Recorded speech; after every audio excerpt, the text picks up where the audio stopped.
Sud Radio 7 Excellent, Judith Belair. Vous est présenté par l'École nationale des fleuristes. Mettez du sens et de la couleur dans votre vie. Devenez fleuriste. Bonsoir les copains, c'est Excellent, votre rendez-vous du dimanche soir sur Sud Radio, votre moment de détente à l'écoute de ceux qui excellent dans leur chemin, quel soit-il. Vous l'avez certainement lu et relu, chers auditeurs, tant il compte dans le paysage littéraire français. Les mots qu'il écrit mettent en lumière les contradictions et les absurdités de notre époque, dont l'évolution des rôles de genre et des normes sociales.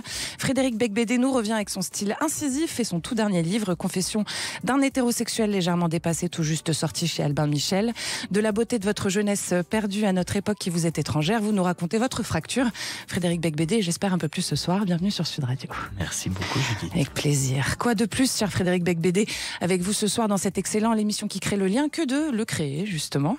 Ce lien entre vous et une femme dirigeante, d'autant plus à l'origine de l'entreprise qu'elle orchestre. Anne-Marie Cano est CEO, directrice générale d'Hidalgo, propriétaire de la plateforme Scorecast Business, qui permet d'organiser des jeux concours de pronostics sportifs, soit entre amis, soit au sein d'une entreprise. Et ça cartonne. D'où lui est venue cette excellente idée, je vais lui demander pour vous, chers auditeurs. Entre autres, évidemment, bienvenue Anne-Marie Cano. Merci Judith. C'est Excellent sur Sud Radio, bienvenue chez vous. Alors, Frédéric Beigbeder, je viens de le dire, vous venez de faire paraître chez Albin Michel vos confessions, les confessions d'un hétérosexuel légèrement dépassé. Alors, pour commencer, le choix du titre, il est parlant, j'ai envie de dire. Il va pas chercher assez loin. Pour moi, pourquoi légèrement quand on pourrait dire carrément, en fait, non ? Oui, ou complètement foutu. Oui. Mais j'ai longuement réfléchi à ça. J'aime beaucoup la légèreté. En fait, je pense que c'est important quand on parle de sujets graves, importants, un sujet central dans notre société, les relations hommes-femmes, après MeToo, comment on va faire. Je me suis dit, il faut un mot qui dise que tout ça n'est pas si grave. Et c'est vrai que c'est... Pourtant, ça l'est. Oui, mais c'est précisément mon combat, c'est de remettre de la légèreté dans la séduction, dans les rencontres et dans l'amour hétérosexuel. C'est un petit clin d'œil à Kundera aussi. J'adore l'insoutenable légèreté de l'être, bien sûr. Mais donc, je pense que c'est une valeur importante et très française. Oui. Parce que, en gros, il y a beaucoup de choses à dire sur ce sujet, mais une des choses qui ne va pas, à mon avis, c'est qu'on se prend pour des Américains. D'accord. Et on importe en France un mouvement, MeToo, qui est un mouvement né aux États-Unis. C'est très bien, mais en même temps, on n'est pas des Américains. On est différents, on a une culture différente, une histoire différente, une tradition poétique et littéraire c'est pour ça que différente. ça colle pas, quoi. Et je crois que le puritanisme moralisateur protestant américain ne colle pas trop avec notre histoire à nous. Latine, quoi. Exactement. On doit inventer probablement un code amoureux, mais qui nous aille à nous et qui ne soit pas nécessairement celui qu'on décalquerait, qui viendrait d'outre-Atlantique. Voilà. Alors, votre tout dernier livre, Frédéric Beigbeder, c'est un récit. Vous nous proposez 5 confessions. Alors, à commencer par le premier chapitre, titre évocateur qui a fait grincer pas mal de dents. Moi aussi, je suis une victime. Vous êtes une victime, Frédéric Beigbeder. Je crois qu'on a tous, dans notre vie, des histoires et des moments difficiles. Oui. Donc je les énumère. Ça commence par ma maison qui a été taguée une nuit par des inconnus qui sont rentrés chez moi, qui ont vandalisé la maison. Puis ensuite je reviens en arrière, je raconte des épisodes de mon enfance qui ont été douloureux. Mais en fait, si n'importe quel être humain, si vous lui posez des questions, vous verrez qu'il a des beaux souvenirs et des mauvais souvenirs. C'est normal. Donc c'est une question de point de vue finalement, c'est ça ? Non, je dis pas. Je dis que puisqu'il y a dans la littérature contemporaine une tendance à se victimiser, je me disais pourquoi pas moi ? Allons-y, je vais moi aussi dire que j'ai été tabassé par un prêtre quand j'avais 7 ans, que j'ai vu un exhibitionniste dans un jardin quand j'avais 11 ans. Voilà des choses, que j'ai été dragué par un pédophile à Saint-Germain-des-Prés. C'est des trucs banal, mais c'est pour dire, voilà, si vous voulez, on peut tous le faire. Oui. Après, évidemment, je ne me... mais pourquoi c'est pris comme une agression, du coup ? Mais je crois parce que les vraies victimes graves d'agressions sexuelles, de viols, d'inceste, de pédophilie, évidemment, ont l'impression que je ne sais pas, que je me lance dans un concours de rivalité avec ça, ce qui n'est pas le cas. C'est pas le cas. Sur la couverture, il y a écrit confession. Ce sont mes confessions. Je ne prétends pas dire que j'ai plus souffert ou voilà que d'autres. Et pourquoi cette velléité de mettre toujours en parallèle alors par exemple là en l'occurrence vos confessions avec la situation? Je crois que le mot le mot moi aussi, MeToo, maintenant est presque une marque déposée. Peut-être que le mot victime aussi. Quand on est victime, maintenant, ça veut dire uniquement qu'on est une femme violée. Plus personne d'autre n'a le droit d'avoir souffert. Je ne comprends pas en fait. C'est difficile pour moi de me mettre à la place des gens qui attaque ce livre. Ce livre, il est très humble, il est très sincère, il est très calme. J'espère qu'il est marrant aussi. C'est simplement un homme qui fait une sorte de bilan, qui se demande qu'est-ce que c'est aujourd'hui être un homme, tout simplement. Alors vos premiers attaquants, si je puis les nommer ainsi, c'est les représentants de la cancel culture, les féministes très très engagés, les woke aussi, autrement dit, ceux qui, contrairement à vous, pensent que l'art ne peut pas tout dépeindre, que l'art a des limites. Et c'est ce que vous nous dites en fait, que l'art ne doit avoir aucune limite, Frédéric Becbédé. Je pense qu'il y a aussi une bonne part d'inculture ou d'amnésie dans ce mouvement, parce que ce sont des gens très jeunes. Les woke que j'ai croisés dans une librairie qui voulaient m'empêcher de parler, c'était des gens de 17-18 ans. Il faut avoir un peu de culture, avoir un peu lu pour savoir que l'art n'est pas là pour nous édifier ou pour moraliser le monde, ni pour combattre le mal, que l'art c'est simplement le reflet de la société. Voilà, qu'il peut y avoir des livres qui nous font du bien, mais il peut aussi y avoir des ça peut livres... aussi faire du bien d'être scandaleux ou pas oui, et puis je crois que l'art est un endroit qui doit être plus libre que la vie. J'ai apporté une phrase de Baudelaire que j'adore, parce vous savez, il a eu ce procès pour les fleurs du mal. C'était pas les fleurs du bien, c'était les fleurs du mal. Ça pousse sur le mal. Et il disait, il y a plusieurs morales. Il y a la morale positive et pratique à laquelle tout le monde doit obéir. Mais il y a la morale des arts. Celle-ci est tout autre. Donc en fait, le malentendu, il est tout simplement là. C'est-à-dire que dans la vie, on respecte la loi. Dans la vie, il y a le bien et le mal. Et on est tous... Enfin, à part quelques psychopathes, on est quand même plus pour la victoire du bien sur le mal. Mais dans l'art, on doit montrer les deux. L'art doit montrer le pur et l'impur, comme dit Colette. Est-ce qu'on peut dissocier alors la vie de tous les jours avec ce qu'on crée, justement, de ce qu'on fait dans notre vie? On peut prendre Polanski comme exemple, ou tous les scandales qu'il y a eu autour de ces hommes-là. Mais oui, c'est un très bon exemple. C'est un très bon exemple. Voilà. Polanski a commis un crime, il a été jugé, il a été condamné. Bon, il a un peu fui la justice des États-Unis parce qu'il a senti que c'était... il y avait un juge qui était en train de changer d'avis. Bon, bref. Ça, c'est sa vie privée. Et puis après, on peut voir les films de Polanski, les aimer, ne pas les aimer, mais on a le droit de projeter les films de Polanski et on va pas interdire les projections de ces films. Comme on va pas interdire Céline, quoi. Ou exactement, Céline, franchement, j'hésite pas à le dire, c'est une ordure. Ce type était une ordure. Pendant la guerre, il dénonçait les Juifs dans la rue. Enfin, c'était épouvantable, mais c'est un génie de la littérature française. C'est comme ça. D'ailleurs, souvent, les artistes sont des salauds. C'est triste à dire. Mais oui, c'est triste. C'est bizarre. C'est-à-dire que pour être artiste, en fait, il faut être différent. Il faut avoir parfois une mauvaise vie. Et donc, bon, c'est pas qu'il faut séparer les deux, c'est qu'on ne demande pas la même chose aux deux. Il y a des lois, la justice les applique, et la police, j'espère, punit les criminels. Et puis, dans l'art, c'est une sorte d'endroit différent. Dans l'art, on a le droit d'être criminel, quoi. Exactement, oui. D'ailleurs, c'est même passionnant d'écrire sur les crimes et d'écrire des choses ignobles et des choses très belles. On doit faire les deux. Alors, il y a un autre truc que vous nous dites, Frédéric Becbédé, c'est que le patriarcat n'existe pas. Alors ça m'a fait un peu tilter quand même. Puisque les papas de votre génération sont partis de chez eux et que les femmes avaient le pouvoir dans votre enfance. Alors ça aussi, c'est une question de point de vue, a priori. Oui, non, là, bien sûr, c'est que c'est un peu provocant. Vous aimez provoquer quand même, on peut le dire. Totalement provocateur et puis uniquement subjectif et individuel. Je parle pas de la société. Là, je dis, moi, le patriarcat, je ne l'ai pas vu dans ma famille. Oui, mais vous dites aussi qu'il n'existe pas. Oui, je dis, non, il est où ce patriarcat? Parce que quand j'étais enfant, je cherchais mon père absent. Et donc, je me disais, mais il est où ce patriarcat dont on parle? Moi, j'étais élevé dans un matriarcat complet. On était deux frères élevés par une mère célibataire qui travaillait pour nous nourrir et qui avait une pension alimentaire de mon père. Mais donc, vous êtes quand même d'accord pour dire qu'il y a quand même un certain système patriarcal installé dans notre société. Et là, c'est vrai qu'il faut, enfin, si on sort pas le truc du chapitre, c'est assez clair, j'espère. Je parle de mon enfance à moi. Et dans mon enfance à moi, bah oui, c'était plutôt heureusement qu'il y avait un matriarcat. Sinon, j'étais à la rue. Oui, ça aurait été embêtant, effectivement. Anne-Marie Cano, vous qui êtes une femme chef d'entreprise, est-ce que vous l'avez ressenti, vous, le système patriarcal? Est-ce que vous pensez qu'il existe vraiment? Qu'est-ce que vous en pensez de tout ça? Alors moi, j'ai la chance d'avoir été élevée dans une famille avec les deux systèmes. avec un papa qui partait très tôt pour travailler et il ne revenait que très tard le soir.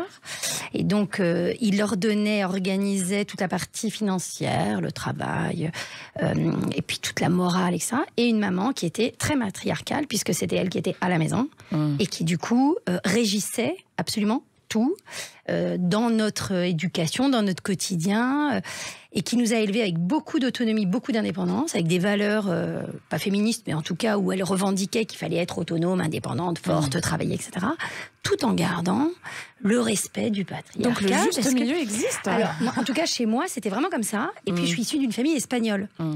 Où le patriarcat est quand même très très fort, pour ne pas dire machisme. Mais c'était pas tellement le cas à la maison. Et en fait, chacun avait son domaine. Et je trouve, moi, que dans ma vie privée aujourd'hui, ça se voit assez parce qu'on a aussi ça dans notre couple. Vous travaillez ensemble. D'abord, on travaille ensemble, effectivement. Et chacun a son domaine, et à la maison, et au bureau. Et on arrive à trouver... Et c'est vrai que dans l'éducation de nos enfants, du coup, on essaye de transmettre ça. Je suis assez d'accord. De ne pas être dans une forme de déséquilibre. Ma fille disait l'autre jour, je ne veux pas être féministe et en même temps, je veux défendre l'égalité homme-femme. Donc, je pense que cette génération, elle a besoin aussi d'être dans cet équilibre, de soutenir cet équilibre, je pense. Alors Frédéric Beigbeder, justement, vous abordez aussi les nouvelles formes de féminisme, celles qui font contre les hommes et pas avec. Il y en a beaucoup, on les entend beaucoup en ce moment. Et vous leur dites qu'à part de rares psychopathes, tous les hommes sont dans leur camp finalement. Vous êtes dans leur camp, vous aussi ? Bien sûr, ma génération, comment ne pas être féministe ? Justement, ma mère travaillait, l'idée de l'autonomie financière des femmes, c'est le plus important. Pour moi, je suis tout à fait d'accord. Pour moi, c'est là le plus important. Égalité des salaires, mais aussi le fait de pouvoir travailler, de pouvoir envoyer promener un mec s'il est comment dire, violent, ou déplacé, irrespectueux. Irrespectueux.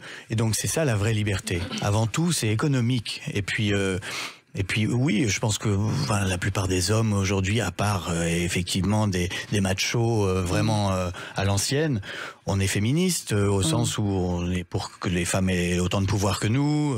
On peut être féministe et ouvrir la porte à une femme, Frédéric Beigbeder, parce que vous avez dit que vous ne le feriez plus après. C'est toute la question, parce que maintenant, la galanterie est assimilée à la grivoiserie qui mène à la goujaterie, si j'ai bien compris. C'est le théorème des 3G d'Adjani. Et c'était assez bien trouvé, c'était assez marrant de sa part. Mais du coup, on n'ose plus être galant parce qu'on se dit peut-être que je suis un... Ça va être mal interprété, quoi. Oui, si j'invite à dîner, alors c'est pour qu'on me dise merci, c'est pour être supérieur à la femme. Donc finalement, du coup, c'est pas mal parce qu'on partage l'addition, c'est pas plus mal. Mais ça enlève un peu la magie aussi. Je trouve que c'est pas très sexy. Je trouve que c'est pas très sexy de partager l'addition. Oui, enfin l'addition, je trouve pas ça très important en fait, le partage de l'addition. Je pense que, et dans le couple en particulier, de partager les responsabilités, de partager des valeurs. Ça m'a l'air d'être beaucoup plus important que de partager l'addition. Parlons vrai sur Sud Radio avec l'écrivain qui n'est plus à vous présenter, Frédéric Beigbeder, la directrice générale de Hidalgo. Scorecast, un business, plateforme dédiée aux jeux de pronostics sportifs. On revient juste après ça. Restez avec nous surtout. Sud Radio 7 Excellent, Judith Belair. Vous est présenté par l'École nationale des fleuristes. Mettez du sens et de la couleur dans votre vie. Devenez fleuriste. Merci d'être avec nous sur Sud Radio, chers auditeurs. C'est un bon choix, c'est excellent comme tous les dimanches. Ce soir avec l'écrivain Frédéric Beigbeder et la directrice générale de Hidalgo par Scorecast Business, la plateforme qui fait des concours de pronostics sportifs. Ça va, je l'ai bien descendu. Excellent. Anne-Marie Cano. Alors Anne-Marie Cano, pour nos auditeurs de Sud Radio et selon vos mots précis, Scorecast Business, c'est une plateforme qui permet aux entreprises d'organiser une animation en interne au sein des équipes autour d'un événement sportif. Et alors vous cartonnez sur le marché français, on peut le dire et le redire, avec des taux d'engagement autour de 80%. Bravo. Oui. Alors fédérer, challenger, récompenser, c'est les maîtres mots de votre succès, Anne-Marie Cano, en fait, c'est ça? Oui, c'est surtout les maîtres mots de la plateforme. En fait, cette plateforme, elle a cette utilité-là. C'est-à-dire que l'idée, c'est que l'entreprise a besoin ou a envie de lancer un petit challenge en interne. Je dis petit parce qu'en fait, ça dure assez peu de temps. Ça dure le temps d'une compétition sportive. Donc, en général, une Coupe du Monde, c'est 4 semaines, 8 semaines. Pour le rugby, qui aura lieu cette année en France. Et du coup, c'est un petit challenge. Et on a des taux d'engagement assez importants parce qu'ils sont suffisamment exceptionnels et suffisamment courts. événements sportifs pour que il y ait un vrai engouement. Voilà. Surtout sur une Coupe du Monde comme celle de rugby qui va commencer bientôt. Celle de rugby, on espère qu'il va y avoir beaucoup d'engouement, mais en plus, une fois que l'entreprise a lancé, les salariés se sentent vraiment, ils s'approprient vraiment le jeu, la plateforme, c'est très simple. Et du coup, ils s'amusent ensemble. Ils s'amusent ensemble, ils en discutent à la cafette. Voilà, donc on joue en entreprise, curieusement. On a un espace. On parie sur les résultats des matchs. On ne parie pas, il n'y a pas d'argent. C'est des pronostics. Hyper important. Donc, non, c'est des lots. Voilà. L'entreprise décide ou pas, d'ailleurs, d'offrir. Il y en a qui font pas. Ouais, il y en a qui ne font pas. Ils le font que pour le fun. D'accord. Et il y en a qui n'offrent pas de lot, mais qui aident des associations et des fondations. Ouais. Donc, on joue plutôt pour la bonne cause, pour fédérer, pour amuser, et parfois on gagne des lots, effectivement. Alors justement, jouer pour la bonne cause, ça crée encore plus d'engouement, parce que vous le dites, il y a aussi les entreprises qui s'engagent à verser des donations à des associations caritatives, des fondations, etc. Donc jouer en faisant une bonne action, en fait, c'est un peu une solution qui plaît à tout le monde, quoi. Alors, pour ne rien vous cacher, c'est pas une idée qui est la nôtre, c'est une idée de nos clients. En fait, c'est eux qui ont pensé à faire ça, et c'était d'autant plus pertinent sur la dernière Coupe du Monde au Qatar, qui a été quand même relativement polémique, on va dire, d'un point de vue image. Et effectivement, les entreprises ou les comités d'entreprise voulaient prendre le contre-pied et dire OK, on n'est pas dans l'événement, on ne parle pas de où ça se passe, mais on va aider. Et comment on aide ? On fait des donations à sur un projet RSE, par exemple, de responsabilité sociétale ou environnementale, ou encore sur un projet caritatif. Et donc, l'entreprise s'engage à verser. J'ai tout de même une objection. Imaginez, on est dans une entreprise, il y a la finale France-Argentine, et les employés parient sur la victoire de l'Argentine. Moi, ils sont virés tout de suite. Ils sont virés tout de suite. Franchement, licenciement pour faute grave. C'est un gros souci. Au moment de la mondialisation, de la globalisation, Frédéric, c'est compliqué. Alors qu'on a des filiales un peu partout, voire des salariés qui sont peut-être en Argentine, qui habitent à l'étranger et qui ne sont même pas français. Là, c'est tendu. D'un point de vue RH, non. On a le droit de pronostiquer sur l'équipe qu'on veut. Non. D'accord, très bien. Il faut être fair. Bon. Et alors, c'est quoi les associations de Maricano pour lesquelles vous vous engagez cette année, justement ? En fait, on a décidé d'abord de pouvoir exposer ça. L'entreprise peut, elle, choisir son entreprise et l'exposer sur la plateforme et montrer son association, son association, celle qu'elle a choisie, son projet. D'accord, donc c'est eux qui choisissent. Ils peuvent choisir. Et nous, à titre, on va dire, personnel, Scorecast s'est engagé à soutenir 2 associations. Une qui s'appelle Unis pour le sport, qui aide à l'insertion à travers le sport. Là, on va faire une donation sur une partie de notre chiffre d'affaires. Et la deuxième association qu'on va soutenir, c'est Mécénat Chirurgie Cardiaque, qui est un petit peu plus connue et qui amène des enfants africains se faire... principalement africains, se faire opérer du cœur, en fait. Et donc, pareil, on va donner une partie, puisque nos clients le font, on s'est dit que c'était aussi de donner l'exemple que de s'engager sur des projets. C'est bien de s'adapter à vos demandes clients, ce genre de demandes, et justement de les créer vous-même derrière. C'est innovant dans une entreprise. C'est innovant, mais je pense que c'est aussi très respectueux de ce qui se passe, en fait, et que les jeunes collaborateurs, on parlait des jeunes générations, les jeunes collaborateurs, ils ont besoin d'avoir du sens. Et ça aussi, ça fait du sens. Tiens, je lance un jeu concours de pronostics, mais pourquoi faire ? Si tu ne veux pas jouer parce que tu n'aimes pas le rugby, c'est pas grave, tu vas jouer pour aider une asso. Alors comment ça se passe ? Moi j'ai une entreprise et j'ai envie de participer à Scorecast pour la Coupe du Monde de rugby. Comment je fais ? Alors je vais donner mon numéro de téléphone tout à l'heure. non, je plaisante. Mais en fait c'est assez simple. On a une plateforme maintenant qui permet de le faire automatiquement sur le net. Donc on va sur notre site internet, Scorecast business. Et on peut, en quelques minutes, ça prend à peine 3 minutes, créer son propre jeu de pronostics. Et puis ensuite, on peut le sophistiquer en le personnalisant, en mettant des questions bonus. On peut agrémenter quelques options. Mais d'où vous est venue cette idée incroyable ? Alors, c'est pas moi. c'est pas moi. En fait, on a un des associés de Scorecast qui a créé ça pour son fils. D'accord. Et il en avait marre de faire ça sur Excel et pardon de l'expression, mais de se taper les calculs, des points, des classements, des copains. Et il en avait marre de faire des formules Excel. Donc, et on a fait une plateforme, voilà. Et donc on a créé ça à partir de là. Vous aimez le rugby parce que vous habitez comme au Pays Basque, Frédéric Becbédé. Est-ce que j'aime beaucoup. J'aime beaucoup, bien sûr. Oui. Je suis pas joueur de rugby. Ah bon? Pardon. C'était vraiment sorti naturellement. On me l'a jamais proposé. Mais je trouve que c'est un sport très beau. C'est un sport en plus. Enfin, je connais quelques rugbymen et il y en a pas mal. Est-ce que vous comprenez les règles? Pays Basque. Non, je comprends pas toutes les règles. On ne sait pas très bien pourquoi tout d'un coup il y a hors-jeu, il y a pénalité. Non. On va pouvoir vous aider, parce qu'on a mis en place. Ça, c'est encore une des innovations qu'on a mis en place. C'est vrai que le foot, tout le monde sait. Globalement, on marque un but et il y a des points. Pour le rugby, on a créé un petit guide. On va dire pour les non-initiés comme nous.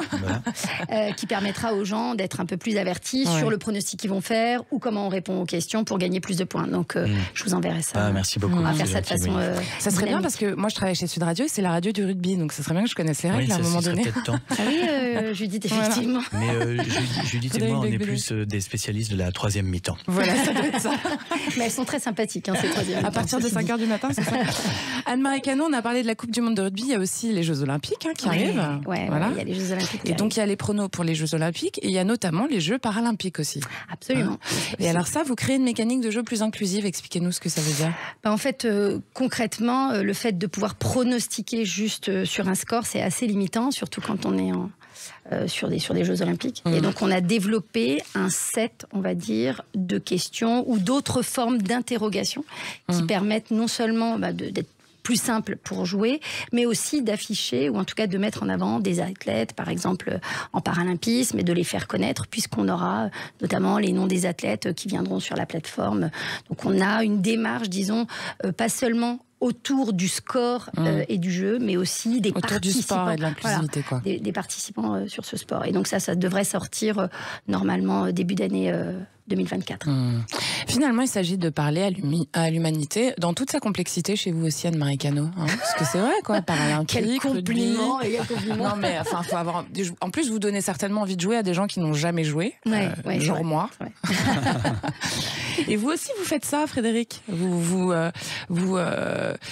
Parce que pour vous, ce que vous disiez sur l'art, c'est que sans complexité, sans l'art, on peut plus sonder l'âme de l'homme, de l'humanité en général. Donc finalement, si on fait sans la complexité, ça devient beaucoup trop simple. J'aime bien votre façon d'essayer de nous de créer une passerelle entre nous. Dans l'émission qui crée le lien. Elle rame un peu, c'est bien essayé. Oui, donc l'art est effectivement meilleur quand il est compliqué, c'est vrai, je crois. Ce qui est intéressant dans l'art, c'est pas d'être tout blanc ou tout noir, c'est d'être nuancé, d'être subtil, d'avoir... En plus, moi j'aime bien les contrastes, c'est-à-dire par exemple dans ce livre-là, Les Confessions d'un hétéro, il y a des chapitres très provoques, puis juste après, très tendres. Il y a par exemple ma retraite dans un monastère où je retrouve des souvenirs d'enfance. Voilà, juste après, j'ai à l'armée, là c'est plus monastère physique. Et armée, c'est pas mal, hein. C'est pas mal comme contraste. Oui, j'ai fait des stages. On peut pronostiquer sur Frédéric Becbédé ou pas? On pourrait mettre en place un jeu. Est-il de gauche ou de droite? Vas-y, allez-y, faites vos jeux. Oui, non, c'est vrai qu'il y a des moments doux aussi. Hein. Il y a pas c'est vrai que je trouve que c'est comme au cinéma. Je pense que dans toutes les formes d'art, c'est important qu'il y ait toutes les émotions. C'est-à-dire si on éclate de rire et qu'après on est ému, c'est plus fort encore, quoi. Et aussi quand je fais des chapitres un peu cyniques, arrogants ou provocateurs, aussi juste après d'humaniser les choses. Le livre se termine de manière très très romantique. En réalité, mon regard sur les femmes et sur la mienne, il est émerveillé. Il est vraiment émerveillé. 3000, combien de jours ensemble? Oh là, je préfère pas compter, mais c'est vrai que... Vous les avez notés, hein, oui, je dis qu'il faut compter, enfin qu'il faut considérer qu'on n'est jamais vraiment marié et que c'est chaque matin qu'il faut redemander sa main à la personne, parce qu'il faut mériter d'être marié avec quelqu'un. Donc c'est pas parce qu'il y a un papier du monsieur le maire ou monsieur le prêtre que c'est réglé. Donc c'est chaque jour. C'est un peu comme quand on arrête l'alcool, chaque jour. C'est chaque jour, 24 heures à tenir. Voilà. Vous êtes d'accord avec ça, Anne-Marie Cano? Oui, vous travaillez avec votre mari en plus. Oui, nous ça fait 18 ans qu'on est mariés, donc oui, c'est tous les jours. Il faut se renouveler, quoi. Il faut se réinventer. Et avec les enfants, d'autant plus. Et surtout quand on travaille avec son mari. Oui, c'est vrai. C'est vrai qu'on n'y était pas forcément préparés. Vous avez deux bureaux séparés? Oui, puisque c'est moi la dirigeante. Attention. C'est lui qui a créé la société, c'est moi qui aujourd'hui dirige. Donc C'est un homme déconstruit. Un homme déconstruit. C'est excellent tout ça. C'est excellent sur Sud Radio. On revient dans un instant avec l'écrivain qui se raconte, Frédéric Becbédé, et la chef d'entreprise qui nous fait jouer, Anne-Marie Cano à la tête de Scorecast Business. Restez là, nous on revient tout de suite. Sud Radio 7 Excellent, Judith Belair. Vous est présenté par l'École nationale des fleuristes. Mettez du sens et de la couleur dans votre vie. Devenez fleuriste. Vous avez choisi Sud Radio et vous avez bien raison, c'est excellent ce soir comme tous les dimanches à 19h avec l'écrivain qui nous réveille, Frédéric Becbédé et Anne-Marie Cano, ça vous fait rire, la directrice innovante de la plateforme Scorecast Business. Alors Frédéric Becbédé, vous explorez, donc je rappelle pour quand même nos auditeurs votre tout dernier livre, Confession d'un hétérosexuel légèrement dépassé, qui est sorti chez Albin Michel. En général dans vos livres, quand même vous explorez des thèmes tels que l'amour, la société de consommation, la superficialité, etc. C'est un peu des thèmes récurrents chez vous, ça. Et dans votre dernier livre, donc celui-là, ils y sont tous en fait, ces thèmes. Oui. Vous voulez dire que je suis gâteux et que je radote un peu? Mais oui, mais j'assume. C'est pas ça que vous faites là. En fait, c'est comme si vous rassembliez toutes ces expériences, toutes ces velléités de parole que vous avez envie de raconter. Et puis de s'interroger, qu'est-ce que c'est que la masculinité aujourd'hui? Qu'est-ce que c'est qu'être un homme? Je viens d'avoir un garçon. Bon, il a 4 ans maintenant, mais je venais d'avoir un garçon quand ma maison a été attaquée. Donc du coup, je me demande qu'est-ce qu'il faut transmettre comme valeur à un petit garçon aujourd'hui. Alors vous nous dites par exemple, la véritable hétérosexualité enfin équilibrée naîtra le jour où une femme sifflera un homme dans la rue. Oui, ça je suis assez pour que les femmes nous abordent et nous draguent et nous importunent, parce que comme ça nous fera des vacances. Les hommes deviendront des objets et les femmes qui travaillent et qui maintenant ont tous les mêmes droits que nous, et ce qui est très bien. Bien, allons jusqu'au bout du raisonnement et on inverse vraiment. Moi, d'ailleurs, j'aime bien faire la vaisselle. Vous racontez si vous êtes pris une main au cul, pardon pour le mot, chers auditeurs, mais on peut le dire parce que c'est comme ça que vous l'écrivez. C'est vrai, c'était au prix de Flore cette année, et je suis retourné vers la jeune femme qui m'a mis une main aux fesses et je lui ai dit que ce geste était historique. Ce moment était un moment très très important dans toute l'histoire. C'est la première fois. J'ai attendu vraiment 56 ans. Oui, comme donc quoi. Je me suis dit c'est important là, parce qu'il se passe quelque chose enfin, c'est-à-dire ce premier pas quoi. Vous connaissez cette chanson de Claude Michel Schoenberg, Le premier pas. J'aimerais tellement qu'elle fasse le premier pas. Et pour des gens timides comme moi, et comme il y en a des millions, c'est compliqué d'aller vers une inconnue qui nous plaît, et de trouver les mots. C'est très très bouleversant et la plupart du temps on se fait rejeter, et c'est très bien, c'est normal, c'est pas grave. Mais vous dites que vous souffrez d'être programmés pour nous vouloir, nous les femmes, hein, c'est ça? Oui, alors je dis qu'on souffre d'être programmé pour vous vouloir et qu'on souffre d'être aujourd'hui déprogrammé. Ouais. Donc les deux sont compliqués, mais c'est bien, c'est l'évolution naturelle des choses. 300 000 ans de domination masculine, je suis d'accord que peut-être ça commençait à bien faire. C'était un peu long, ouais. Oui. Et alors dans ce chapitre qui s'appelle Un désir effrayant, où vous nous parlez du désir des hommes, vous dites aussi que la peur de la prison retient les hommes d'agresser sexuellement toutes les femmes qui leur plaisent, quand même. Oui, enfin ça c'est pareil, c'est de la provoque un peu là. Vous allez loin. Non, mais je pense que c'est vrai en fait. C'est vrai. Heureusement qu'il y a des lois, parce que certains hommes avec ce désir frénétique qui est le leur, qui voilà, cette espèce de folie et de fantasme qu'on a, peut-être qu'on a établi une civilisation. C'est peut-être pas tous les hommes, c'est peut-être que moi qui suis détraqué, mais en tout cas, heureusement qu'il y a eu des lois et que maintenant, voilà, ça permet de canaliser cette pulsion. Cette pulsion sexuelle, oui. Mais après, je dis aussi que pour moi, la sexualité, c'est un besoin autant des hommes que des femmes, et qu'il y a aussi un désir féminin. Oui, il faut qu'elle puisse mettre des mains au cul, hein, pendant vrai sur Sud Radio. Ce que je regrette un peu, si vous voulez, c'est que moi, j'ai grandi dans une période de telle liberté sexuelle qui était sans doute excessive dans les années 60, 70. Quand on était un enfant à cette époque-là, on voyait les parents s'amuser vraiment, très librement. Et le sexe était vraiment une chose joyeuse, ludique, très libre. Et puis c'est devenu grave en fait. C'est ça. En fait, en grandissant. D'abord, il y a eu le sida dans les années 80. Le sexe devient mortel, devient dangereux. Et puis là, maintenant, on ne parle plus que de pénal, de crime. C'est vrai qu'on entend moins parler de donc, plaisir. Si vous voulez, ce n'est plus aussi, le monde a changé, c'est comme ça. On se disait ça en antenne, c'était une conversation qu'on avait, où finalement, est-ce que c'est pas aussi une histoire d'éducation, tout ça? Est-ce qu'il faudrait pas éduquer les garçons, les jeunes garçons et les jeunes femmes pour que, usuellement, ça soit plus facile entre eux ensuite, quoi. Oui, bien sûr, il faut inventer de nouveaux codes pour s'approcher, se rencontrer dans le respect, le consentement et entre adultes, bien sûr. Je précise. Mais c'est vrai que oui, vous avez raison. Éduquer, oui. Rééduquer, j'ai plus peur, parce que c'est ce mot qu'on entend beaucoup. Non, vous savez, il faut déconstruire, il faut rééduquer. C'est des termes qui étaient employés pendant la révolution culturelle en Chine. La rééducation, elle se faisait dans des camps, au Cambodge aussi. Donc, faut faire gaffe à cette idée-là, parce que très vite, ce qui se passe, et c'est d'ailleurs assez marrant, c'est que moi, quand j'étais jeune ou enfant, les parents nous faisaient la morale.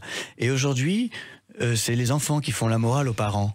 C'est quelque chose qui est assez surprenant, parce que bon, c'est pas, disons, voilà, c'est pas quelque chose d'habituel. C'est pas dans l'ordre des choses, quoi. Vous, Anne-Marie Cano, vous avez une jeune fille, vous avez une fille de 17 ans. Oui. Est-ce que justement vous l'éduquez à tout cela? Ou est-ce que c'est elle qui vous fait la morale? Ou est-ce que c'est elle qui vous fait la morale? Voilà. Alors, il y a des sujets sur lesquels, comme vous dites, Frédéric, elle essaye de faire de la morale. Ça marche pas, a priori. Non, pas trop.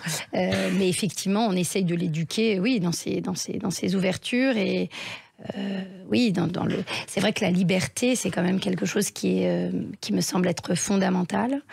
Et il faut qu'il se sente libre et qu'il soit libre dans le respect de la liberté de l'autre, bien évidemment, dans la limite de la liberté de l'autre. Mais on essaye, en tout cas, d'être dans cette éducation, et je pense qu'elle l'accepte assez bien. Elle est pas dans le conformisme, mais elle est pas très rebelle non plus, c'est pas une féministe. Donc c'est plutôt assez facile de l'éduquer dans des valeurs assez ouvertes. Alors, puisqu'on parle d'acceptation de soi, d'éducation, etc., il y a un deuxième chapitre dans le livre de Frédéric qui s'appelle Adieu la coke. Pardon, ça fait rire, mais quand même, je voulais déjà, qu'est-ce que vous en tirez? Ça, je tiens à le dire, c'est de pouvoir le raconter pour éviter à certains de commencer. A priori, c'est ce que vous racontez. Et vous, le fêtard et le consommateur repenti, ce qui est intéressant, c'est que vous soulignez l'importance de l'acceptation de soi, justement, pour y revenir, et de la recherche d'une véritable connexion émotionnelle, en fait, et que c'est peut-être aussi ça qui a fait que vous avez arrêté, c'est d'avoir trouvé un socle, un équilibre, un endroit où je me sens bien, une famille, des enfants, oui, tout ça, bien sûr. Après, ça sonne très moral comme ça. En fait, bon, je crache pas sur toute cette période. Je me suis bien amusé aussi, mais il y avait dans l'autodestruction, il y a un moment de plaisir, et puis il est très vite effacé par le lendemain, quoi. Non, mais par une fuite, quoi. On fuit la réalité, où on croit qu'on cherche une réalité plus intense. En fait, on fuit ses problèmes, on veut pas affronter son passé ou certains traumatismes, etc. C'est valable pour toutes les addictions, ce que je dis. C'est pas uniquement la drogue, c'est vrai pour l'alcool, c'est vrai pour aussi des gens qui sont accros. Les shopping addicts, les jeux vidéo, la bouffe, le sport. Il y en a plein. Donc c'est toujours cette question d'arriver à s'accepter. C'est le chemin de toute une existence. Je dis pas que mes problèmes soient résolus du tout, mais le livre, écrire, ça aide quand même en mettant des mots sur un malaise, ou simplement certaines phrases aident, pas forcément le lecteur, mais en tout cas l'auteur. Et justement, Anne-Marie Cano, vous qui êtes dirigeante, encore un lien que vous allez pouvoir souligner, cher Frédéric, les qualités essentielles pour être un dirigeant, un leader efficace, c'est déjà de s'embrasser soi et d'être en connexion avec soi-même, en fait, pour pouvoir donner la bonne route aux employés, aux gens qui vous suivent, etc. Je dis nous parce que pour parler du duo qui a monté Hidalgo, avec mon mari, on est plutôt dans la construction. Et donc nous, on n'a pas écrit, mais on a construit. Et c'est ce qui a fait un peu notre thérapie, c'est de construire. Et effectivement, nos salariés, ils voient beaucoup ça chez nous, c'est-à-dire qu'on est des bâtisseurs de projets, de ressources, d'entreprises. Et ça rassure beaucoup d'être dans l'action. D'abord, ça nous a rassurés. Parce que vous leur envoyez comme énergie aussi, en fait. Et ce qu'on leur a envoyé comme énergie. Et effectivement, nous, on est passé par la construction, par vraiment le bâtir. C'est ce qui fait notre socle qui nous soutient beaucoup. Les bâtisseurs. Ouais, chez Scorecast. Vraiment, ouais. Et vous, Frédéric Beigbeder, vous avez quand même été éditeur, dirigeant de lui. Hein. Vous avez eu un petit aperçu justement des coulisses de l'industrie littéraire, médiatique, etc. Il y a des similitudes entre une entreprise, par exemple, et la gestion d'une maison d'édition ou d'un journal? C'est une entreprise. C'est une entreprise. Le plus frappant, je trouve, c'est quand j'ai dirigé des films. Quand j'étais réalisateur, j'ai fait 2 longs métrages. Oui. Là, vraiment, on est comme un chef d'orchestre. C'est ça. Et c'est très intéressant parce qu'on a absolument besoin que tout le monde donne le meilleur de lui-même. Et donc, il faut faire semblant d'être sûr de soi, avoir confiance en soi, même si au fond, on est très fragile. Et puis, je crois qu'en créant une bonne ambiance où les gens... En fait, on obtient plus par la gentillesse que par l'autorité. Moi, j'avais aucune autorité, donc très vite, j'aurais pu être dépassé par des gens, mais c'était pas le cas. En fait, en créant une atmosphère comme une maîtresse de maison qui fait un bon dîner, enfin je sais pas. Les gens avaient envie les acteurs, les techniciens avaient envie de m'aider. Ils se disaient tiens, je vais l'aider. Je vous rejoins beaucoup là-dessus, effectivement, où être dans le partage, dans la transparence, on parle beaucoup de bienveillance, mais simplement être authentique, ça marche quand même très bien avec les équipes. Partir sur souvent, le côté quand on sent qu'il y a un problème, il faut expliquer, réexpliquer les choses simplement. Et puis je dis, attends, je dirige une entreprise, j'ai lancé une marque de vodka. C'est vrai, ça. Qui s'appelle Le Filtre, qui est écologique. On a reçu Karine Nebaud de Caviari avec votre vodka. Voilà. Oui, vous en avez bu un petit peu à l'antenne? Non, pas à l'antenne, j'ai pas le droit. Avec modération, chers auditeurs, s'il vous plaît. Elle me fait des grands yeux en signifiant que oui, elle a bu. Non, pas du tout. On va couper, chers auditeurs, parce qu'on a un petit problème de caméra. On va revenir juste après ça. L'écrivain Frédéric Beigbeder et Anne-Marie Cano à la tête de la plateforme Scorecast Business sont avec vous sur Sud Radio. Vous surtout restez avec nous. Nous, on bouge pas. C'est excellent. On revient dans un instant. Sud Radio 7 Excellent, Judith Belair. Vous est présenté par l'École nationale des fleuristes. Mettez du sens et de la couleur dans votre vie. Devenez fleuriste. Vous êtes bien sur Sud Radio et nous aussi, c'est excellent. Comme chaque dimanche, encore un peu de temps à passer ensemble ce soir avec l'écrivain que vous connaissez tous, Frédéric Beigbeder et Anne-Marie Cano. On vous connaît tous, qui était un écrivain excellent également. Mais ça, je l'ai dit tout à l'heure. Non, mais je trouve ce titre assez osé, quoi. Bah, c'est vrai. Non, mais c'est vrai, c'est que genre mon émission, elle va s'appeler comment? C'est excellent. Non, mais voilà, c'est bien, c'est important d'avoir confiance en soi. On en parlait tout à l'heure. Il faut avoir confiance en soi. Mais en même temps, ça permet de dire que tous mes invités sont excellents. Oui, non, mais c'est pour ça qu'on est venu. Bah ouais. Et alors, Anne-Marie Cano, quand même, pour vous, chers auditeurs, c'est une autre vision des jeux concours. C'est à la tête de la plateforme Scorecast Business. Alors, on va parler un peu de vous, quand même. Frédéric Beigbeder, on va commencer par vous. Qu'est-ce qui vous a inspiré? Pourquoi vous êtes devenu écrivain? Oh là là, j'ai fait 8 ans de psychanalyse pour tenter de répondre à cette question. À un moment, en faisant le rapprochement, je m'étais pas rendu compte, mais à partir de l'âge de 8 ans, je me suis mis à prendre des notes dans un cahier Clairefontaine de couleur turquoise. C'est passionnant. Petit carreau ou grand carreau? Grand carreau, et je tenais un journal intime avec chaque jour ce que je mangeais, les bêtises de mon frère, des choses comme ça. Et je me suis aperçu que 8 ans, c'est l'âge où mes parents ont divorcé. Et donc, j'ai sans doute voulu capter une réalité qui m'échappait, une famille qui se disloquait. Et j'ai commencé à écrire au moment du divorce de mes parents. Alors voilà, est-ce que c'est une réponse? C'est-à-dire, dire ses sentiments par l'écrit, ça vous a soigné, quoi. Mais c'est ce que vous avez dit tout à l'heure un petit peu aussi. Non, mais sauver quelque chose qui disparaîtra ou par écrit, éterniser le fugace. Voilà, je crois que, en tout cas, c'est une mission que je me suis assignée dès l'âge de 8 ans. C'est très beau. 8 ans, c'est le chiffre de l'infini en même temps. Oh là là, psychanalyse en direct. Il se passe des choses ici. Je peux m'allonger. Marlène Schiappa a dit ça aussi. Parmi tous vos livres, Frédéric Beigbeder, lequel vous préférez? Ah oui, c'est vache parce que c'est comme me demander lequel de mes enfants je préfère, mais si j'en crois mes lecteurs, un roman français a été un tournant dans la mesure où j'ai arrêté de faire un numéro de claquette pour briller et où je suis vraiment, ouvert.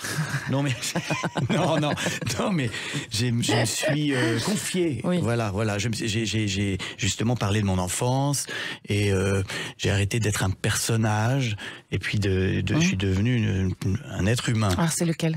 Un roman français. Un roman français 2009, qui m'a valu d'avoir le prix Renaudot, oui. Et ensuite d'entrer dans le jury l'année suivante. Donc quand on devient vraiment soi, on est récompensé, quoi. Je crois qu'en tout cas, dans la littérature, la sincérité, c'est le plus important. Dans la création en général, non ? Oui, je suppose. En tout cas, comment dire, on ne doit pas écrire des œuvres facultatives. On doit écrire que des choses qui sont urgentes, qui sont nécessaires. Comme si on allait mourir le lendemain si on n'écrit pas cette phrase. C'est vraiment à ce niveau-là qu'il faut, je crois, se situer. Donc, il ne faut jamais tricher.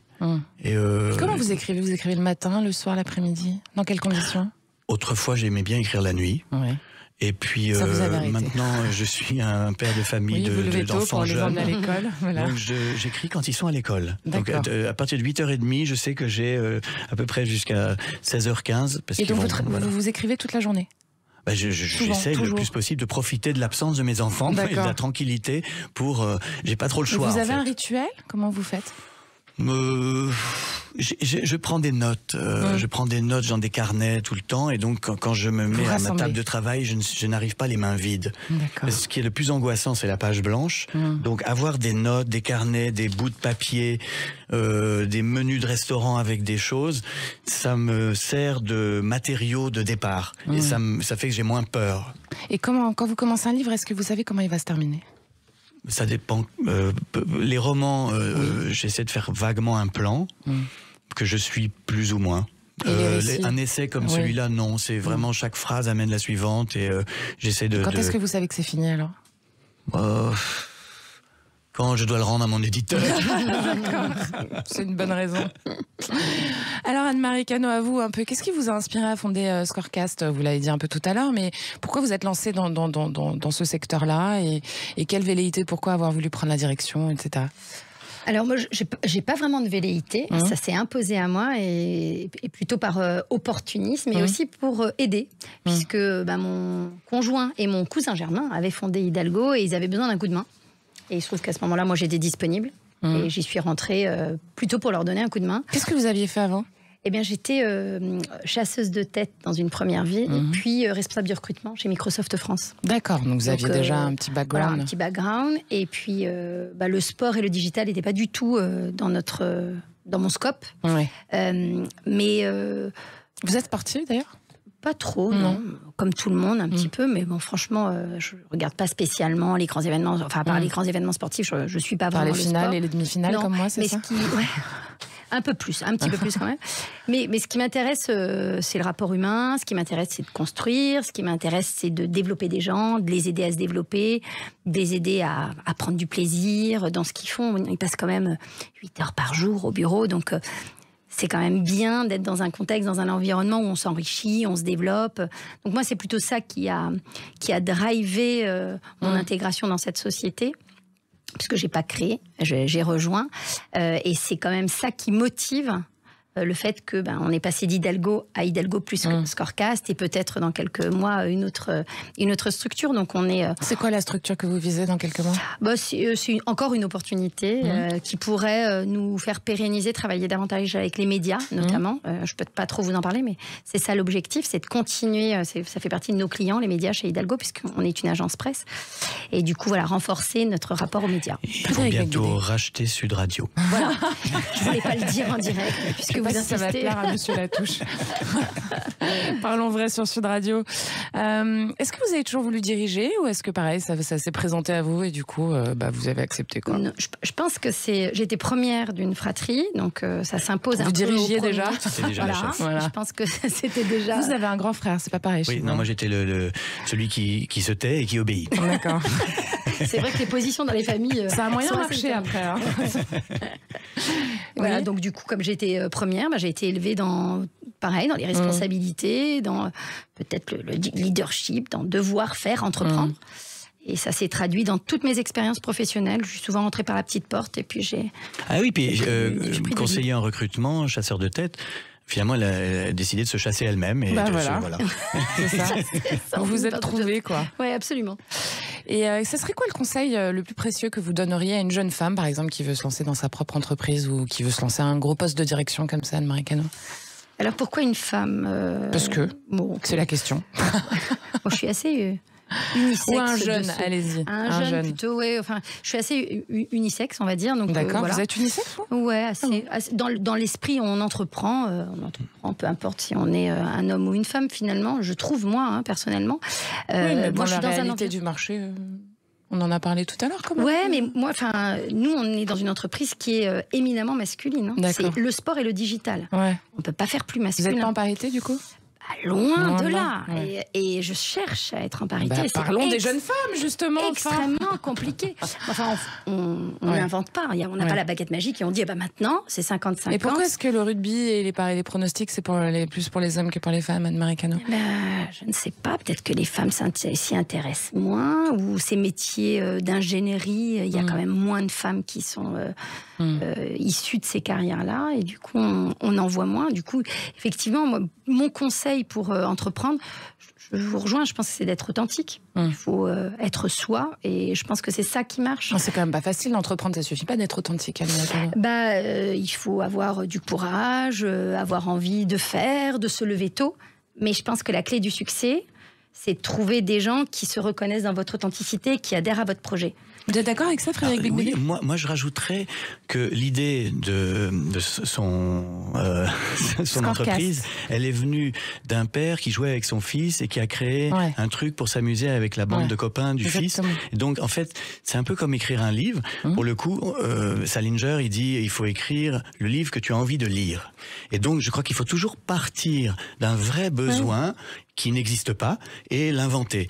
Là, c'est vrai, c'est parti d'un jeu, d'un truc qui existe, qui marchait en famille et de le développer, de le faire partager à plein de monde. Et en fait, je crois vraiment que l'art, c'est aussi, chaque fois que je fais un livre, j'essaie de me dire... j'aimerais trouver ce livre quelque part, mais il n'existe pas, alors c'est moi qui vais l'écrire. C'est exactement pour ça que j'ai écrit celui-là, Les Confessions d'un hétéro.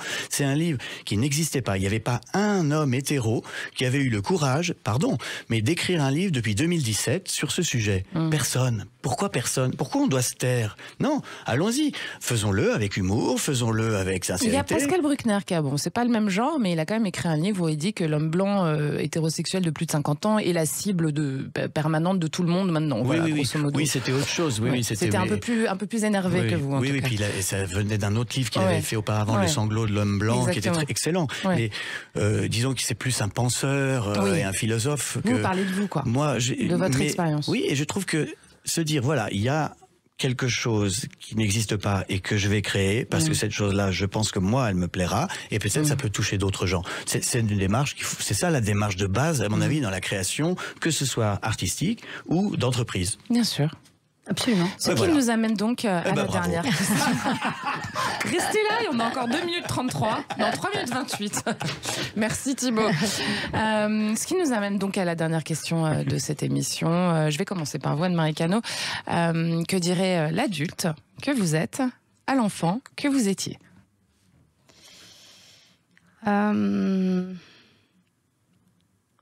Approchez-vous du micro. Oui. Je réfléchis parce que en fait, on a beaucoup parlé aujourd'hui et je pense que je lui dirais n'oublie pas de faire ce qui te plaît, n'oublie pas d'être libre de tes choix. C'est ce que vous avez toujours fait aussi. Je pense que c'est ce que j'ai fait. Vous avez l'impression de l'avoir oublié un petit peu sur le chemin ? J'ai peut-être pas fait exactement tout ce que je voulais, mais en tout cas une grande partie. Et peut-être que j'avais pas toujours conscience de cette liberté. Et je pense que c'est un bon conseil que je donnerais. D'être libre en fait. C'est ça. C'est un conseil que je donnerais à mes 2 filles qui arrivent là. Et à vous jeune. Et à moi, jeune fille, forcément. Frédéric Beigbeder, qu'est-ce que vous lui diriez à cet enfant que vous étiez ? À Frédéric de 8 ans qui commence à écrire sur son cahier Clairefontaine. Bleu turquoise, de la couleur de vos yeux. Fais attention à ce que tu désires parce que tu vas l'obtenir. Méfie-toi de tes rêves. Parce qu'il y a des rêves qui vont se réaliser, et c'est très bien. Mais il y a aussi parfois des désirs qui peuvent être dangereux. Voilà, regarde bien ce qui est nécessaire à ton bonheur et pas forcément les futilités ou les... Vous auriez préféré obtenir moins ? Obtenir moins. Non, je me plains pas du tout. Non, mais c'était Non, j'ai eu l'impression de perdre peut-être beaucoup de temps dans certaines dérives et excès. Voilà, je pense que c'était peut-être pas la peine de passer par ce détour-là. Mais peut-être que si. Peut-être qu'il fallait passer par là. A priori, si vous n'étiez pas passé par là, vous ne seriez pas vous-même. Oui, puis j'aurais pas écrit là-dessus. Voilà, donc ça m'a donné un sujet. 99 francs, vous n'auriez pas... Oui, c'est vrai. Donc je devais avoir une vie de turpitude et de décadence pour pouvoir la raconter ensuite. Surtout que maintenant, vous êtes sage et au soleil. Absolument pas. Sur la côte basque. Merci à tous les deux pour votre venue dans cette émission. Frédéric Beigbeder, Marie Cano, merci à tous les deux. Chers auditeurs, je vous le conseille. Vous pouvez courir acheter le dernier livre de Frédéric Beigbeder, Confession d'un hétérosexuel légèrement dépassé. C'est excellent. C'est excellent, tout à fait. C'est ce que j'allais dire, il m'a enlevé les mots de la bouche. Et c'est vraiment un bon bouquin. Hein. Donc, je vous le conseille, chers auditeurs. C'est chez Albin Michel. Toutes les actus de Scorecast Business, la plateforme de Anne-Marie Cano, sont à retrouver sur le site www.business.scorecast.fr. Oui. Et voilà. Et chers auditeurs, nous, on a rendez-vous dimanche prochain à 19h sur Sud Radio.